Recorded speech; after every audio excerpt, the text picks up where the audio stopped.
It is game day for the rivalry. South Carolina at Clemson. We're here, y'all.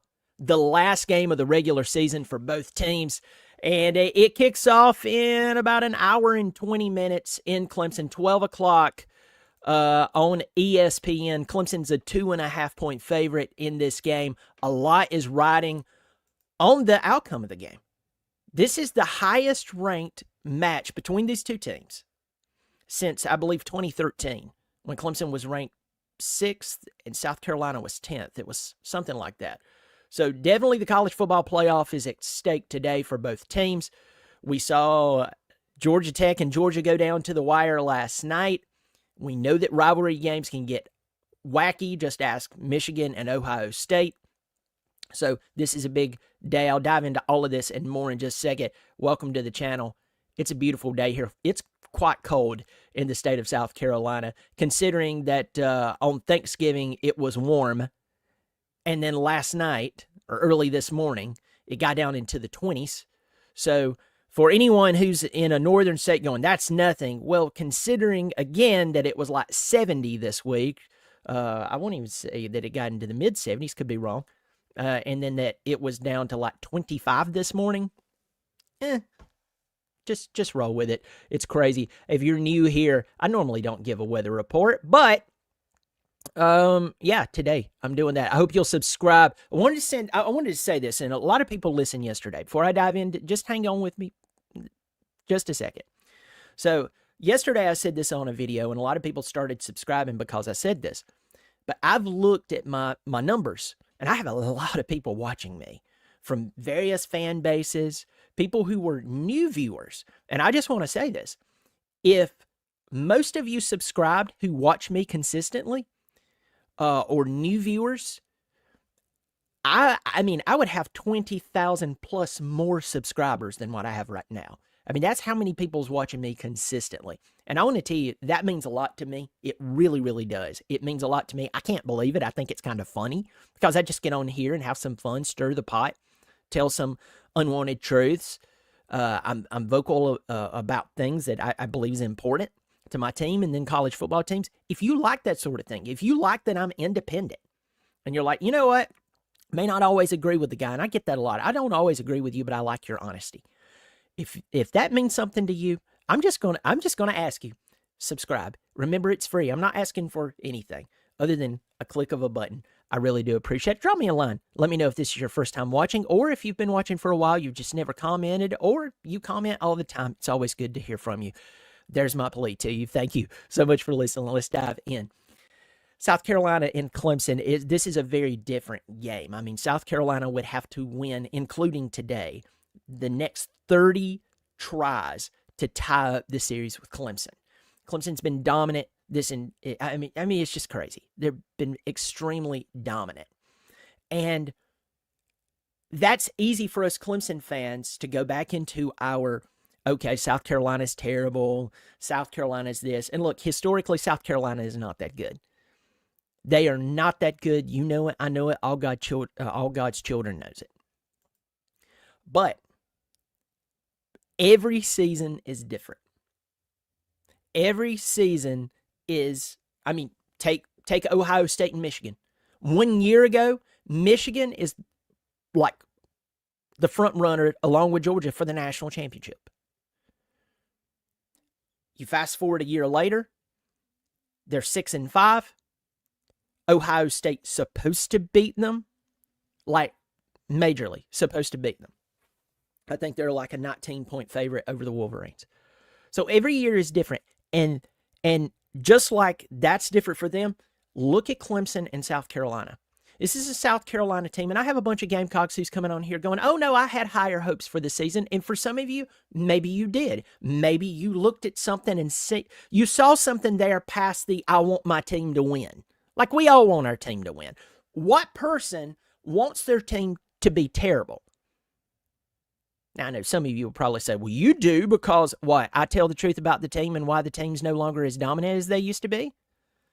That's called being a realist. And if you're not a realist, you can't solve the problem. You can't find a solution to a problem you don't believe exists. Even though your record against good opponents exposes you.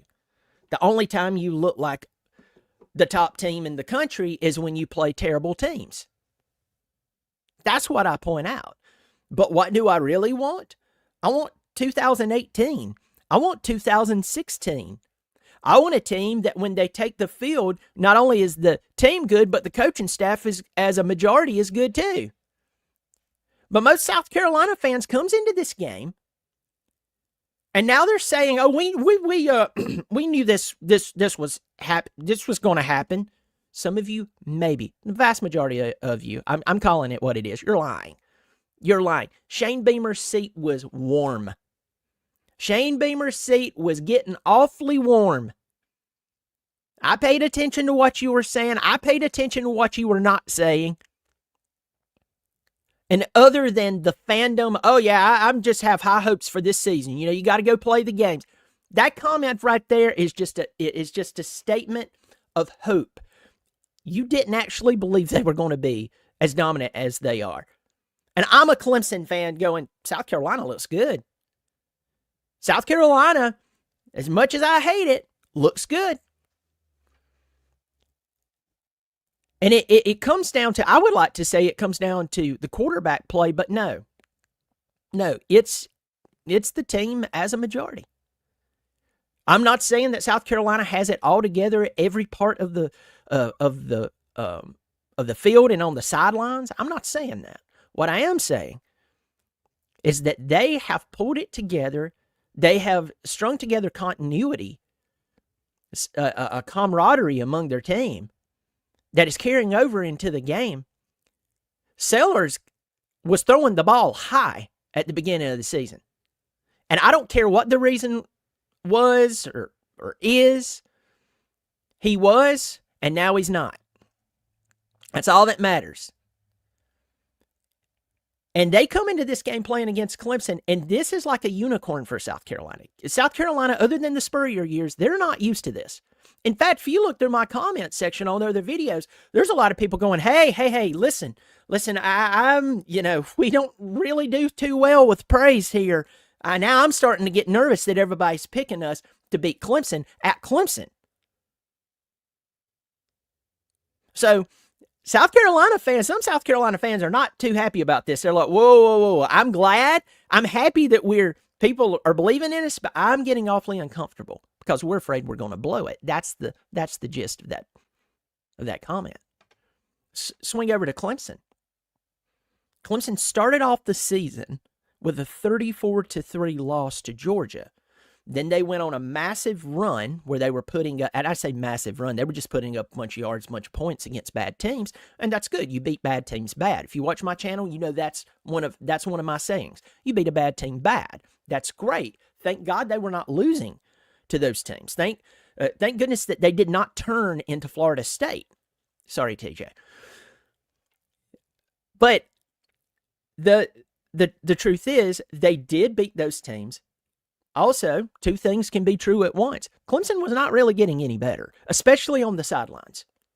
I'm talking about their coaching as a majority. I'm not talking about every coach on Clemson's sideline. I'm just saying Clemson's coaching as a majority was not getting better. And then, 6-7 weeks later, you play Louisville, a team that, yes, they're a solid football team, but unfortunately, they have 4 losses.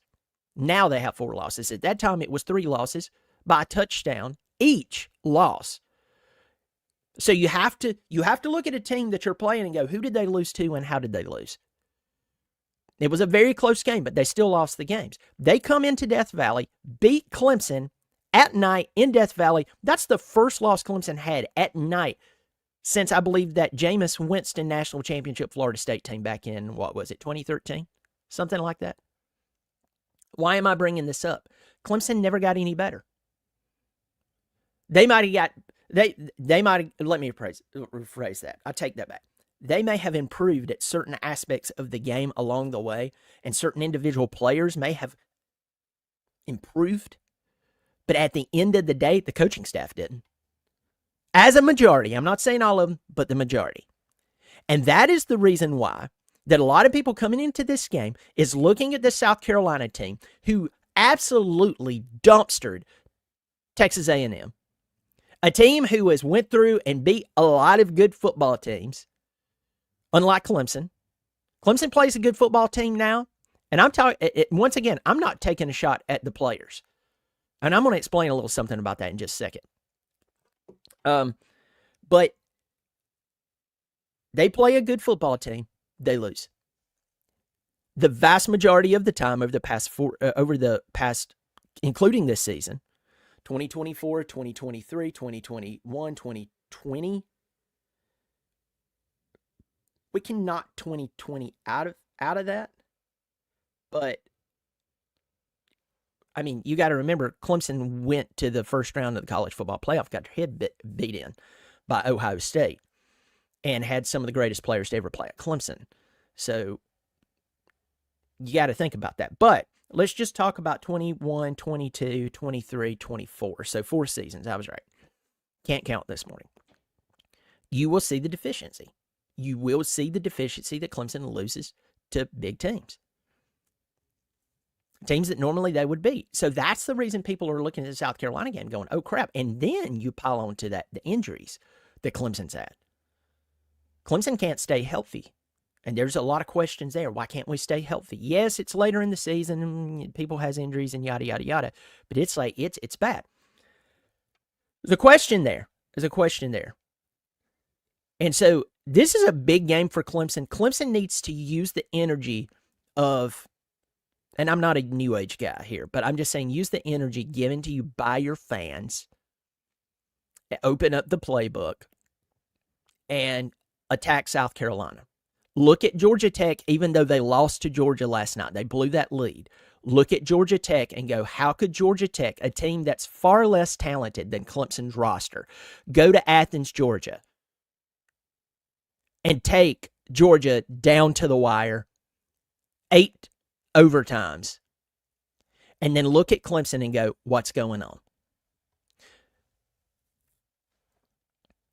This week, Lane Kiffin took a shot at Clemson. And I'm going to read his comments verbatim. He's discussing the playoff rankings. He started off by saying this: we need to play really well, first off, talking about his team playing their games. And pause there for a second. Lane Kiffin can call plays. Kiffin, I call him the Bill Clinton of college football because he kind of has that look like I'm about to get in some trouble, but we're all going to have fun. I always joke about that. That's what's in our control. Hey, listen, they beat Georgia by 18. They turned around and lost to Kentucky. They turned around and lost to Florida last week. Mississippi State took them down to the wire. So I get where Lane's coming from, but you can't blow games against Kentucky and against Florida and then complain about what you're about to complain about. Two things can be true at once. Kiffin said on his radio show Wednesday night, so this is even before the Mississippi State game. And other things to happen. I'm not going to get into the whole thing, and I'm not saying because of us. It's ridiculous the difference of playing in the SEC and the ACC and Big 12. To see these rankings, I'm not even doing the Ole Miss Homer thing. To think that you're looking at schools and you're talking about like Clemson's schedule and who they played over Alabama, it's stupid.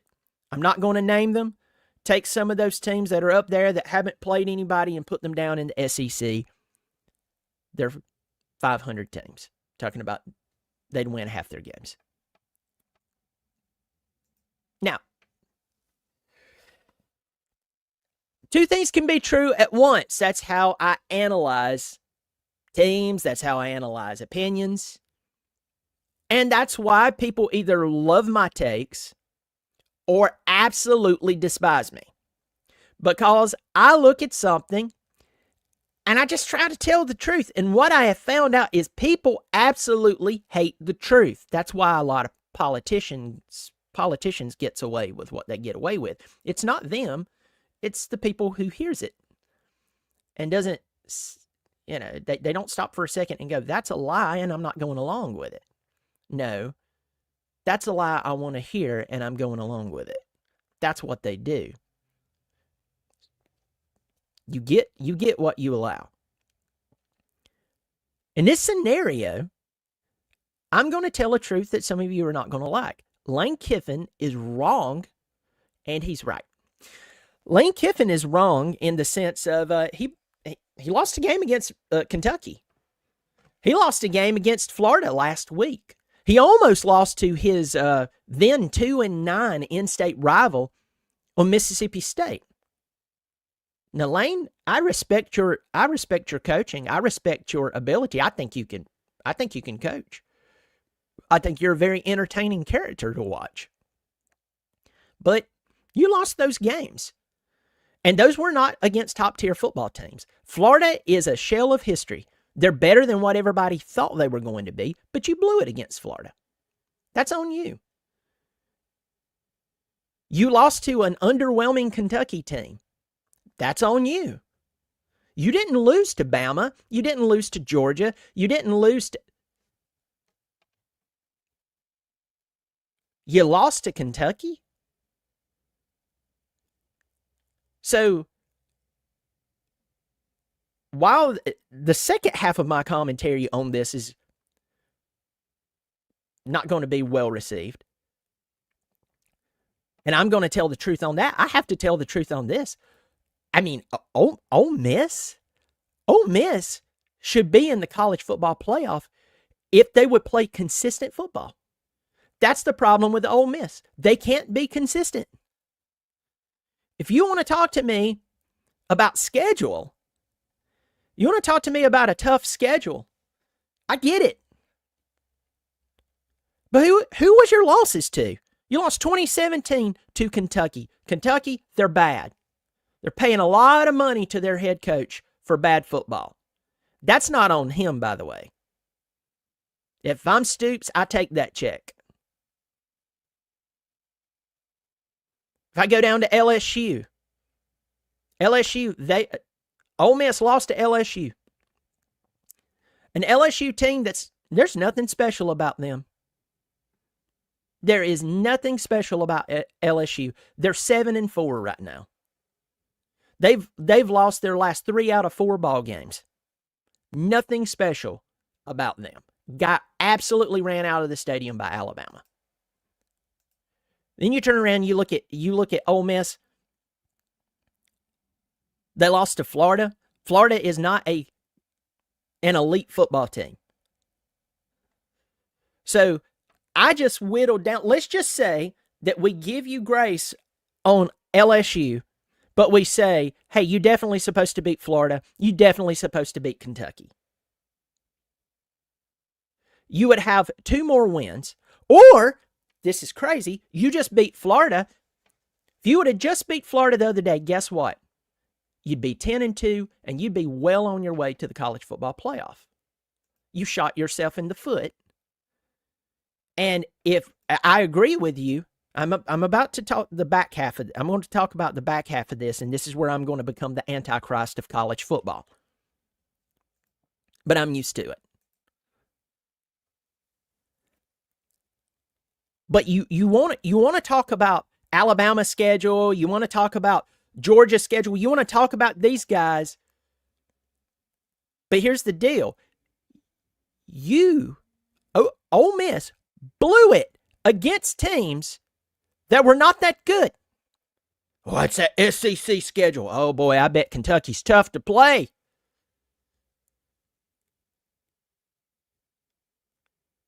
I bet a Florida team with a coach who just barely kept his job, I bet they're tough to play. That's not Urban Meyer on the sidelines over there. Down there in Gainesville.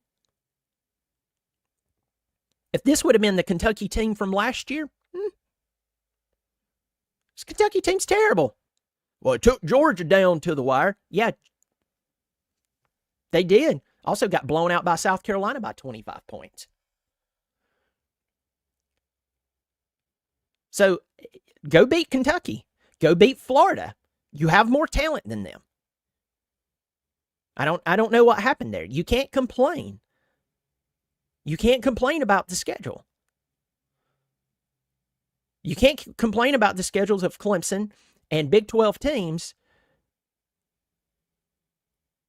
And I know Clemson's not in the Big 12, everybody, but he mentioned the Big 12. But he was talking about Clemson, and Clemson's a representation of the ACC.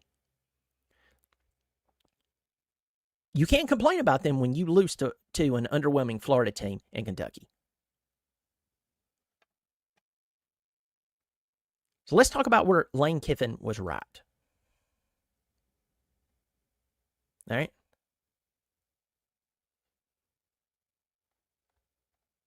Let's talk about Lane Kiffin and where he was right. Lane Kiffin says, to think that you're looking at schools and you're talking about like Clemson's schedule and who they played over Alabama, it's stupid. I'm not going to name them. Take some of those teams that are up there that haven't played anybody and put them down in the SEC.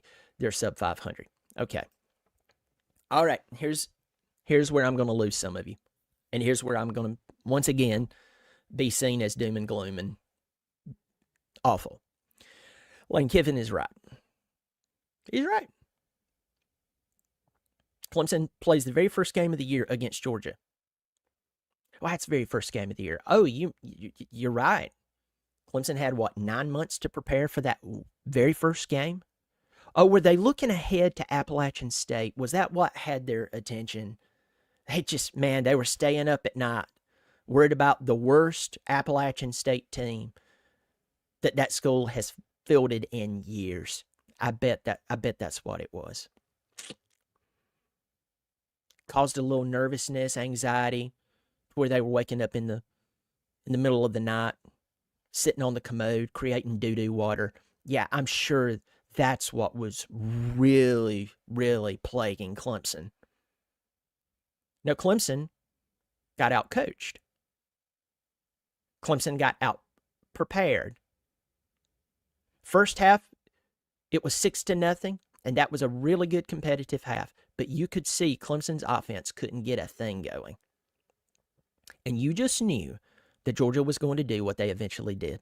You hoped that it didn't happen, but it did. You go, well, Brian, that's the very first game of the year, and we're here today against South Carolina, an 8-3 football team who is much improved, but it's in Clemson, South Carolina. Clemson, and I keep bringing this up to bring reality to your face, you can't run from it. I'm not going to let you run from it. You'll have to stop watching me to run from it so you can have someone lie to you. But Clemson, according to the 24/7 Sports preseason composite rankings, that's where they take the teams and they look at them and say, how many 5 stars do they have? How many 4 stars do they have? How talented are they?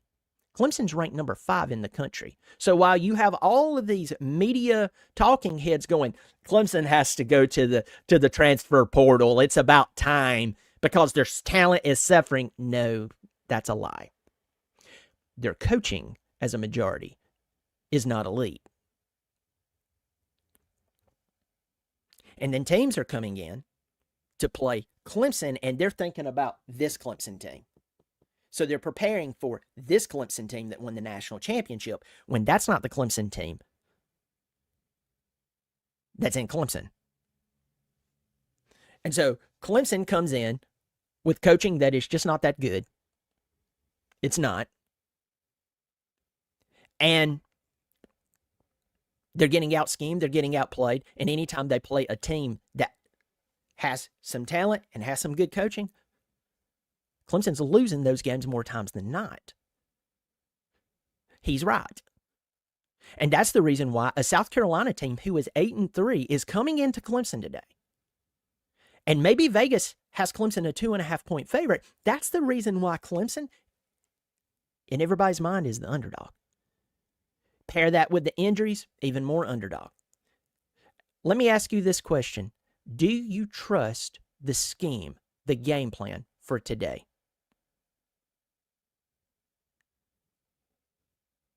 Based on what you've seen this year. And if you're using Appalachian State and NC State and Florida State and Virginia as your benchmark, ask yourself this question.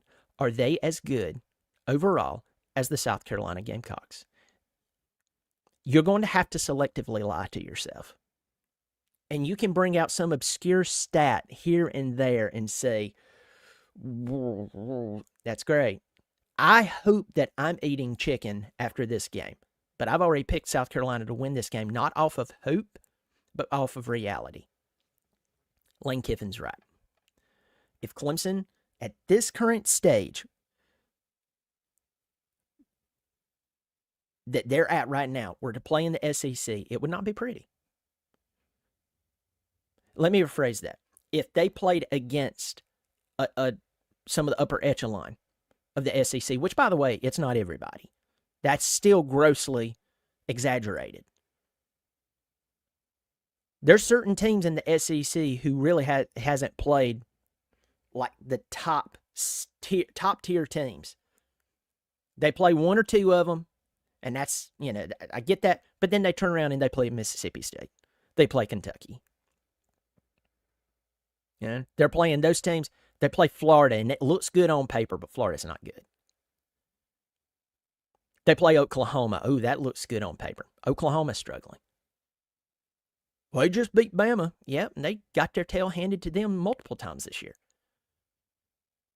Vanderbilt has come back down to earth. Wheels have come off there.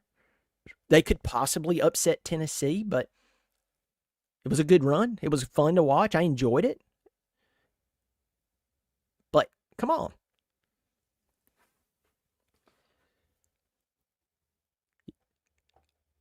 Lane Kiffin's wrong, and he's right. It just doesn't look good. Let's jump off of this subject. Let me see. I'm going to get into the comment section real quick, see who's in here. Got a bunch of you in here. Said this at the very beginning of the video, so if you're just watching now, you didn't catch the beginning. Just want to throw this out there. I've been looking at my analytics. I am getting a ton of views, but a lot of you have not subscribed yet. So what does that entail? It entails when you're looking at your phone, most of you are watching me on your phone, there's a button that says subscribe there. Literally click it. It's free. Boom. You did it. So if you like what I'm doing, or if you just want to support someone who's independent, click on that subscribe button, and I appreciate it. Let's get in here. Chris Olson, sup, Brian? Good to see you, my man. Good to see you. Rob Ellen, good morning. Hoping to see Wes coach's best game of the year today. You know what? I think Wes will coach well. I really do. I really do. I'm just wondering about that offensive scheme. Clemson has the skill to beat any team they please. 3 5-stars, wide receivers. Cade and Moffa with our defense is more than enough, but our offensive coaching staff needs to make some adjustment. Fix clock management. Oh, yeah, there's a lot of changes that needs to be made. Jacob, I have no hope, but I'm hopeful you know what I mean. Yes, I know exactly what you mean. Hamp Redmond. Hello, Brian. Let's kick some rear end today. Hamp Redmond, thank you for supporting the channel. You see that symbol beside Hamp's name? That means he supports on a monthly basis. So he's subscribed, and he supports $3 or $5 per month. If you want to do that, there's a join button below the video. You click on it. You can choose how much you want to support and just go for it. Just go for it. It's monthly. I do appreciate that. If you don't see that button, you're probably on an iPhone. Clem Tiger, we got this. Clem Tiger, I hope you're right, my man. I hope you are right. Go Gamecocks should be a good one. Dwayne Wicker, it's good to see you, my friend.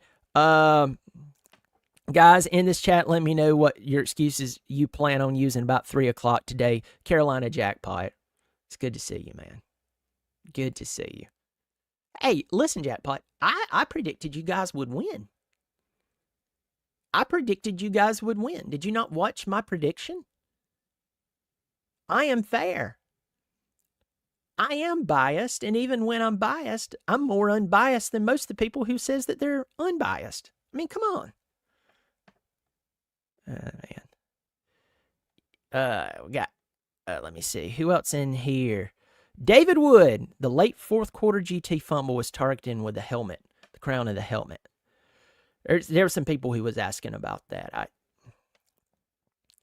I think it's interesting that you can lower your helmet and put it on a football, and it's not targeting, but if you lead with the crown of the helmet in any other scenario, you're ejected. Now, do I want them to call that targeting? No, I don't. But that's where the game is at. and it's kind of, how could Georgia Tech not score from 1 yard away? We'll talk about that game in just a second. I know. Mike Bridges, it's good to see you, my friend. So let's talk about that Georgia Tech game last night. And you're like, hey, we're talking about Clemson and South Carolina. What are you doing with Georgia and Georgia Tech? This game has a direct correlation to Clemson. You look at Georgia Tech, a team that is not nearly as talented as Clemson. And by the way, Brent Key can coach his butt off. Coaching matters, coaching matters, coaching matters. I say this all the flipping time, and people ignore me. It's like I'm speaking some type of intergalactic language, and you don't understand me. It's like, I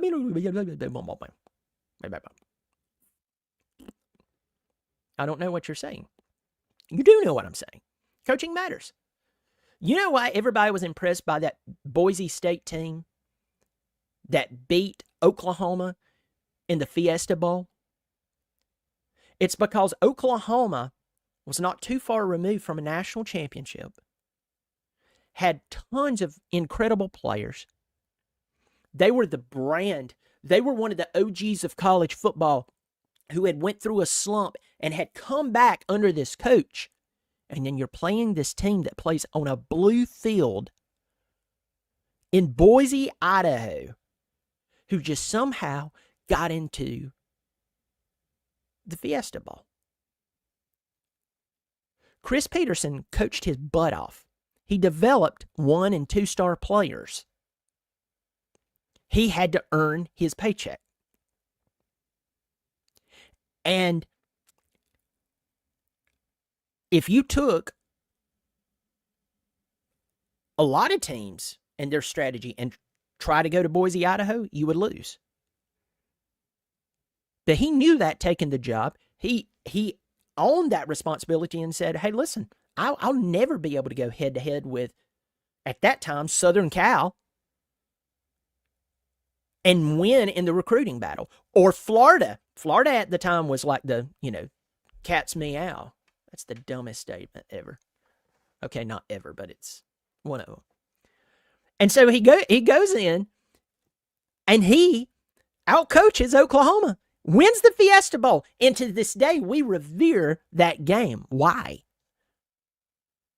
Because it wasn't supposed to happen. When you have more talent, when you have more history, when you have more recent brand awareness, when you have more recent success, you can go into a recruit, no matter who they are, you can go into their home and say, we're here. And they're like, they showed up. Boise State shows up. They're like, who? Now it's not near like that, but back then it definitely was. And even now, if Boise State shows up to a top recruit's home or their football game, yeah, you'll go, oh yeah, Boise State's here. Oh, but did you hear Oregon's here? Oh my goodness. Oregon's here? Oh. Ohio State. They want me to come play for them? Georgia's here. No way. Tennessee sent someone? To use a term that I think is very weird, it's not a very sexy job.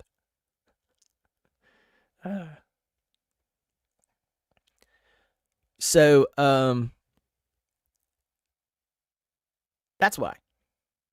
It's because they outcoach them. They outdevelop them. And so you sit there and you look at Georgia Tech last night, going into Athens, a 17.5-point underdog, if my memory serves me correct. I said in my preview yesterday that this game has upset written all over it because Georgia was already in the conference championship, whether they won or lost last night, because it was a non-conference game. And I'll guarantee you Georgia will be the favorite of whoever they're playing next week, the winner of the Texas A&M game. They will be the favorite next week in Atlanta. Started off their season in Atlanta, ending their season in Atlanta.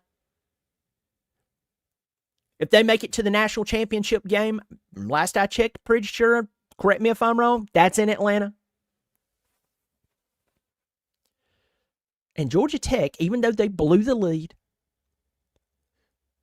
Georgia Tech had a played Georgia way better than Clemson did.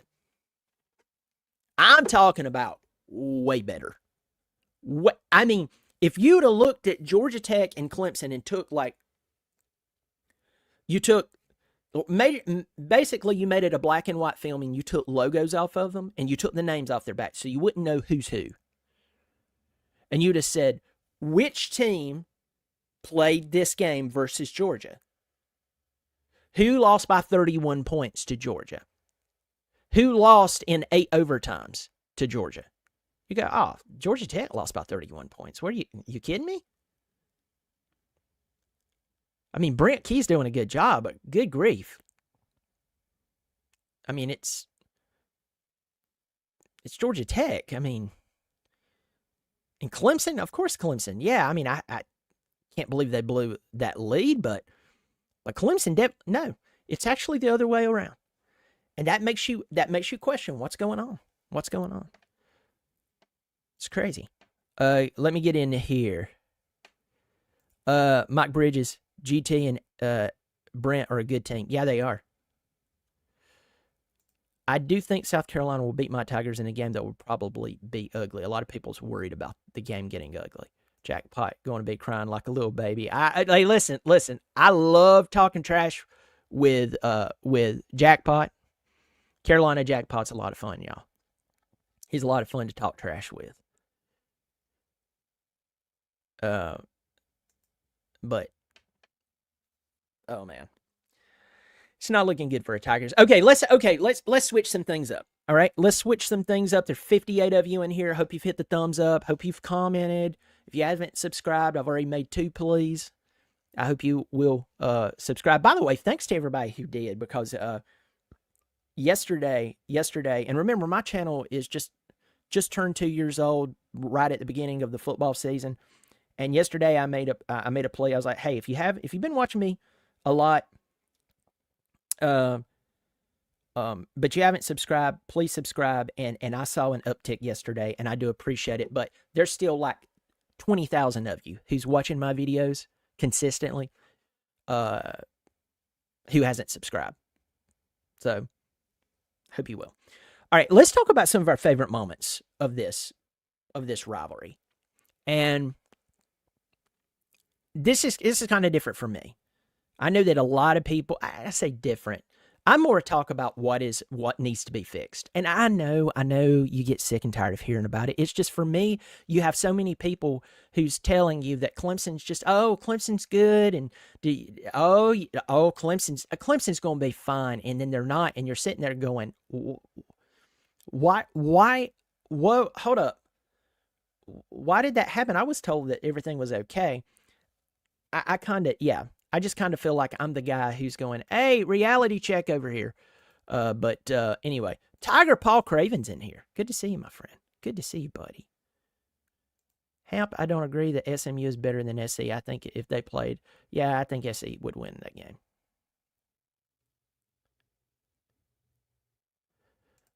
All right. Let's talk about the Clemson and South Carolina rivalry. I do believe this is the 20th anniversary of the brawl. The 20th anniversary of the brawl. And let me see. 2004 Clemson, South Carolina brawl, right? Now, yep, it was. It was 20 years ago. Makes me really feel old. 20 years ago, I just turned 22. Yes, I'm telling you how old I am.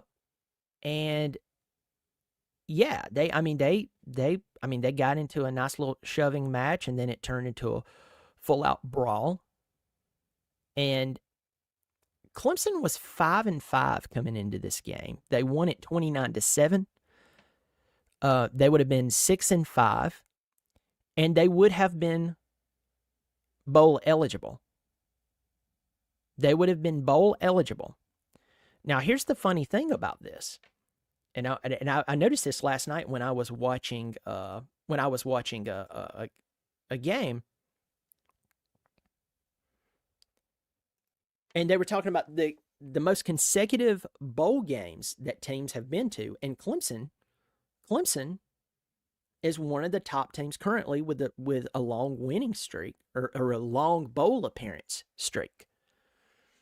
And it went back to 2004, and I stopped, and then it hit me. Clemson did not go to a bowl game after that season. If my memory serves me correct, they declined. Let me see.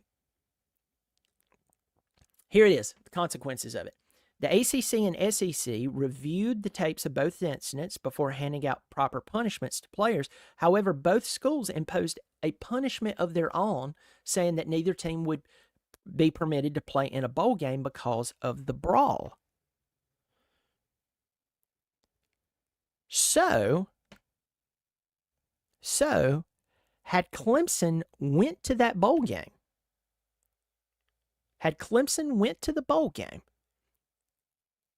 their streak of going to bowl games would have went on. It would be longer than what you would think. And let me prove this to you. And I'm doing this live, y'all. I'm just having some fun here. Clemson football bowl games. Bowl games history. All right. I'm going to look up the bowl game history. I'm pretty sure that had they played that year, the bowl game streak would be even longer. Right? So here we go. Clemson went to a bowl game in 99, 2000, 2001.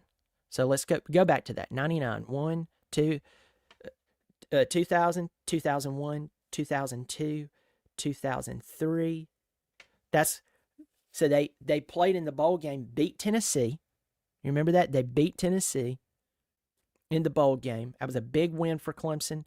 That was at that season where Clemson ended up beating Florida State for the first time since they had joined the conference. They ended up beating South Carolina 63-21. That's another game we'll talk about in just a second. I think it was 63-21. But had they went to the bowl game, even though it would have been a crappy one, you could tack on 1, 2, 3, 4, 5, and then 04 would have been 6. So Clemson would have, at this time, had 26 consecutive bowl game appearances. Think about that. And that hit me last night. Had that not happened, Clemson would have went to all those consecutive bowls. A lot of people not talking about that.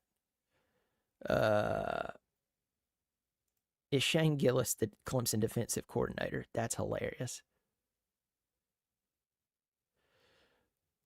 Charles Bowman. Go Tigers. Good to see you, my friend. I'm thankful for going to a bowl. It is Thanksgiving time. That's awesome. All right, let's keep looking at this. We're going to talk about the South Carolina and Clemson. Let me see. Clemson, South Carolina rivalry. Let's talk about.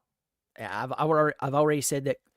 73-43 and 4. Clemson has the lead over the Gamecocks. Take 30 years for them to get back into a flow of things, or to tie up the series. Let's talk about last year. Clemson had it was a boring win, but it was a win. In 22, I was actually at the game where Clemson stopped running the football. South Carolina fans were going, "Why'd y'all stop running the football? That doesn't make sense. Why'd you stop running?" We couldn't stop it. You stopped yourselves. Welcome to the new era of Clemson football. In 21, Clemson beat South Carolina 30-0 in Columbia. It was almost a boring game. It was kind of a boring game. I mean, Clemson was just kind of farting around and still won 30-0. It was good to see a win there. 2019, I was there in 2019. Of course, they did not play in 2020 because, well, the world threw common sense aside, and now we look back and go, why did we do that? Anyway, I just ticked off some of you, but I'm not trying to tick you off. It's just actually that's how the dust has settled. Um, 2019, I was in Columbia for this game. My brother-in-law and I went down there. He had some really good tickets and got down there. It was a 12 o'clock kickoff. Clemson won the game 38-3. Trevor Lawrence threw such a long pass to T. Higgins. When he threw it, it looked like he jumped. And T. Higgins just ate him up. 38-3. That's when Tavian Feaster left Clemson, and he played in that ball game against his former team. The 2018 game, I was there. I was there at the game. Me and golly, what's that guy's name? He's the one that who dressed up as a Carolina fan and went around to everybody. I cannot believe that I have tailgating for Tigers. I think that was it. Yeah, I haven't talked to him in a long time. We went to this game together. Clemson won 56-35. That's the year they won the national championship.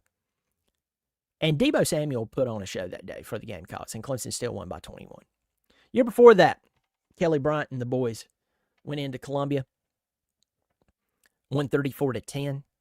Clemson was number 4 in the country. And the year before that, Deshaun Watson and the boys played Muschamp 56-7. We know the infamous play where Mike Williams catches a football and carries like 3 Gamecocks into the end zone with him. A lot of fun going back and watching that one. 2015, Clemson won 37-32. The Gamecocks played them tough. Clemson won. 2014, Clemson finally got a win after a 5-year drought against Steve Spurrier, 35-17. I think that's when Spurrier quit on his team, and then everybody rushed to his defense to make an excuse of why he quit. Well, he realized he was about to start losing, and he was sick of it. South Carolina went on that run against Clemson from 2009 to 2013. They had a 5-year run. And, it was just one of those deals where you're just sitting there going, oh, well, it was what it was. 2008, Dabo Swinney's very first rivalry game against South Carolina. They won 31-14. That was a fun one. 2007, Clemson wins 23-21 over South Carolina in Columbia. In 2006, I think one of the most frustrating games I have ever witnessed. Clemson had James Davis. They had C.J. Spiller. But here's something that a lot of people doesn't talk about in that game. Reggie Merriweather, the now sideline reporter for the Clemson Football Network. You can hear him on there. If you listen, you hear Reggie.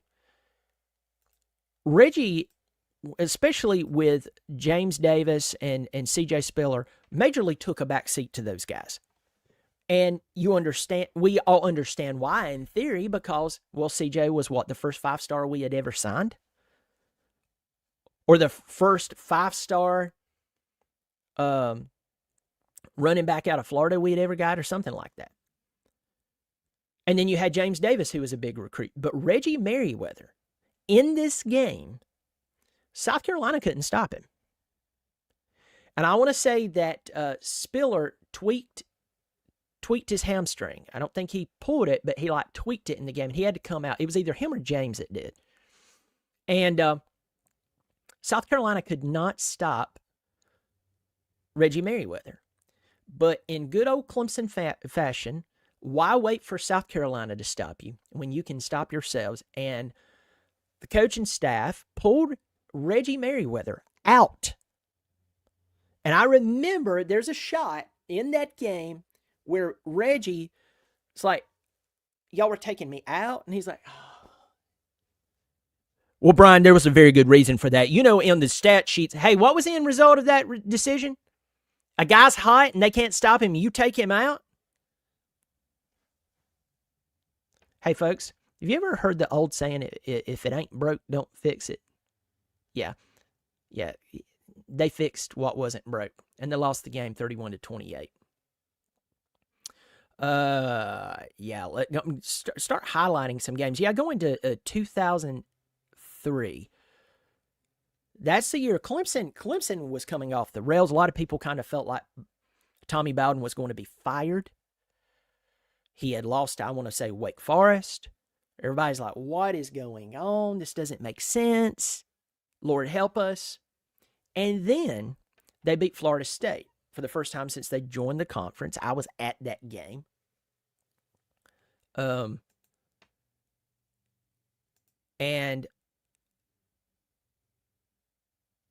then they just kind of started unloading on teams. And then they played South Carolina in Columbia. And it was really funny because South Carolina goes, they think they're going to play with Clemson. Clemson beats them 63-17. I remember Rodney Williams, the former Clemson quarterback from the 80s.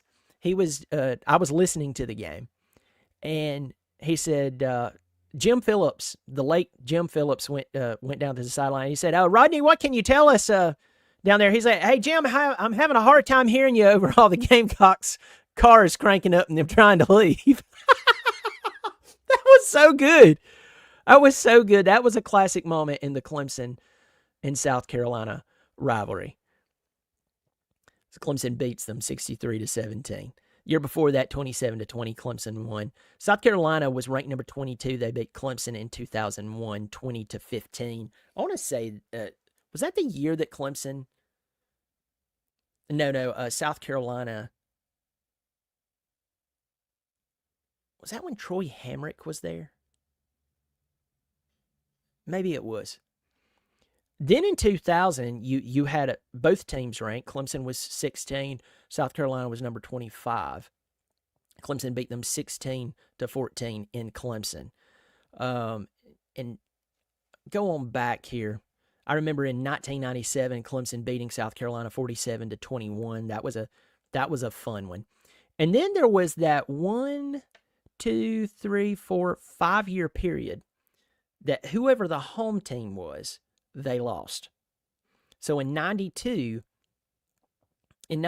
South Carolina beat Clemson 24-13 in Clemson. The very next year, Clemson goes to South Carolina and beats the Gamecocks 16-13. In Tommy West and Brad Scott's first years as the head coaches of their schools, South Carolina beats Clemson at Clemson 33-7. That's where Brad Scott ran, what was that play, the Gator or something like it is, where on the kickoff, whoever receives the kickoff throws it across field to the other return man. I remember that play. Brad Scott actually did pretty well there. That season. I think they went to the CarQuest Bowl, which was not a big bowl, but I mean for South Carolina. Got them there. I want to say they played West Virginia and beat them. Then next year, Clemson goes to Columbia, beat South Carolina 38-17. The next year, 1996, South Carolina goes to Clemson. I think Anthony Wright was quarterback then. Don't hold me to that. South Carolina beats number 22 Clemson 34-31. So, just some fun moments to talk about. Some bad moments to have to, relive. Don't forget that in 2000, that was the push-off game. Rod Gardner supposedly pushing off the DB to catch the long Woody Dantzler pass for the point after. That was a fantastic time, a lot of fun. Got a bunch of people in here. Grady Jarrett intercepted a spiked ball against South Carolina. That was a great moment. That was hilarious. Achilles, go Tigers from Myrtle Beach. Martin Clemson will win. I hope you're right. Going back up here to David Wood, is Shane Gillis the Clemson defensive coordinator? I don't know about the plays, but it sure would be funny if he was. Let's go back down. Let's go back here to talk about the rivalry. Let's talk about the upsets. Not the upsets. We'll talk about Clemson, the games that they have absolutely held South Carolina scoreless. Clemson beat South Carolina, as I said earlier, back in 2021, 3 years ago, 30-0. That's one time. Let's go on down. I'm looking. They beat South Carolina in 1989, 45-0. I'm still looking. They beat South Carolina 27-0 in 1959. In 57, they beat them 13-0. In 56, they beat them 7-0. Let me see. In 1939, they beat Carolina 27-0. And then you get into 36, 35, and 34. They shut out the Gamecocks. In 27 and 28, they shut them out. In 1922. And then 1918, they shut them out. In 1916, they shut them out.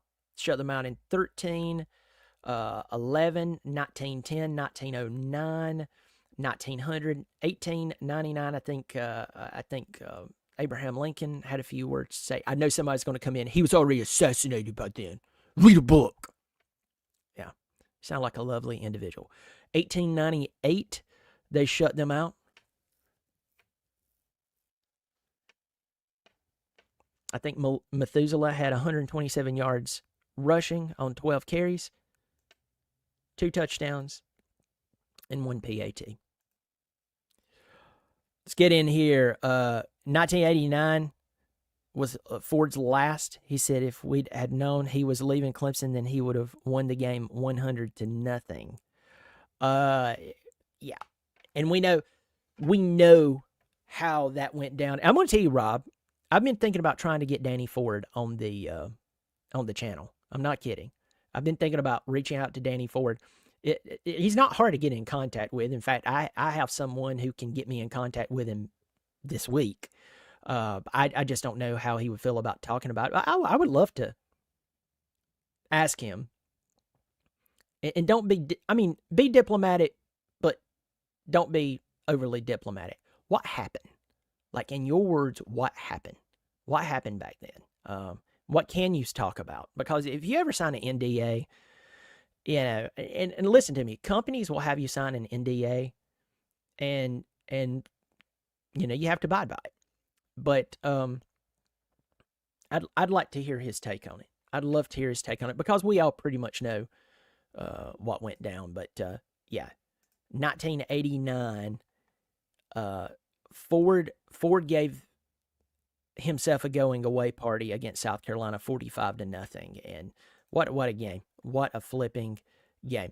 All right, folks, listen to me. In 20 minutes, Clemson and South Carolina kicks off. Well, I say in 20 minutes, but ESPN's probably going to dangle around and let people scream and yell and get in a fight and take 15 minutes to make a 5-minute pick.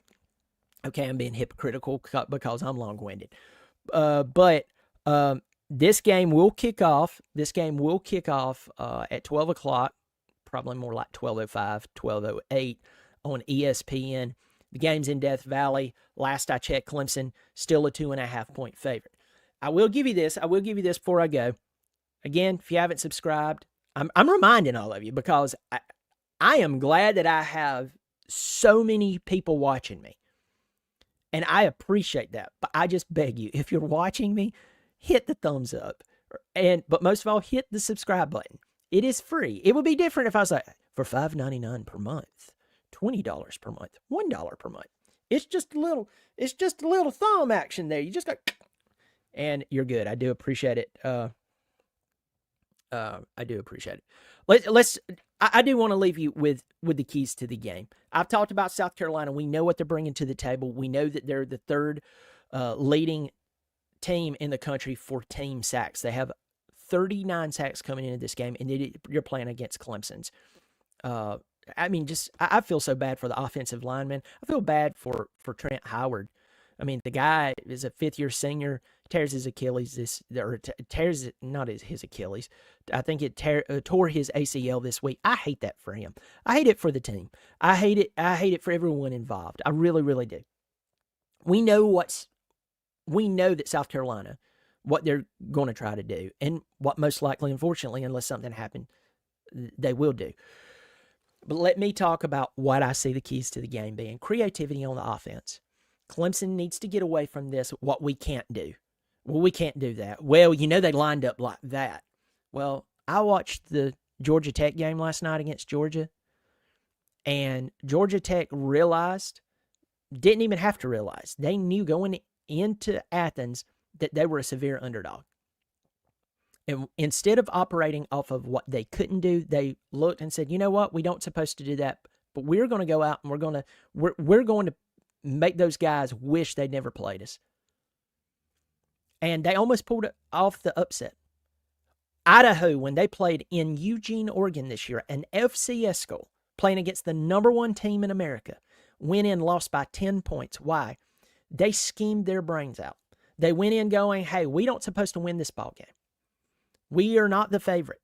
We're supposed to lose by 60. And they lost by 10. In fact, I want to say they were winning that game at one time. Had no business doing that to Oregon. Why? Scheme. Scheme matters. I hope that we see the best version of our offense today from the coaching side. If Clemson, and I know if is a big word, it's a two-letter word with massive implications. If Clemson opens up the playbook, makes the proper adjustments on the offensive side of the football, and they attack and they never stop attacking, it's almost like they are drug-induced. Like they've been drug-induced to just be violent brutes. They'll win this ballgame. Notice I've said very little about the defense. I believe the defense is in an awkward position, but not as awkward as a lot of you think it is. Do we need improvements defensively? Yes. Did you hear me? Yes. The only reason everybody is freaking out over the defense, I've said this once, I'm going to say it again, is because the defense is what has allowed us to win 9 games a year while the offense has no identity. Has a good game against a bad team, has a really bad game against a good team. Oh, but we won our 9 games. We won our 10 games. Reality is setting in with some of you that if the defense just kind of goes off a little bit, maybe they're a little off kilter, this thing's back down to 8 wins per season. So that's the reason some of you are freaking out. But I think Wes is going to call a good game for today. You know, you can only call as best you can when they're healthy. But I go back to when there's health issues. But what I go back to the offense is even when you're healthy, if you play a good team, you go back into that mindset of, oh, we can't do that. We won't do that. So we can't do. No, I can't. But whatever. What I'm going to tell you, if Clemson's offensive game plan is explosive, aggressive for the entirety of the game, and the defense would just come in and be brutal. I did not say cheap shots. Brutal on Lenore Sellers, because he's going to be brutal on you. Knock him around. Knock Rocket Sanders around. He's a really good back. Clemson can win this ball game, attain their 10th win, and possibly sneak into the college football playoff without even going to the conference championship game. They won't even have to have help from Syracuse beating Miami. So, if Clemson does what I just said, I believe they win the ball game. I will believe it when I see it.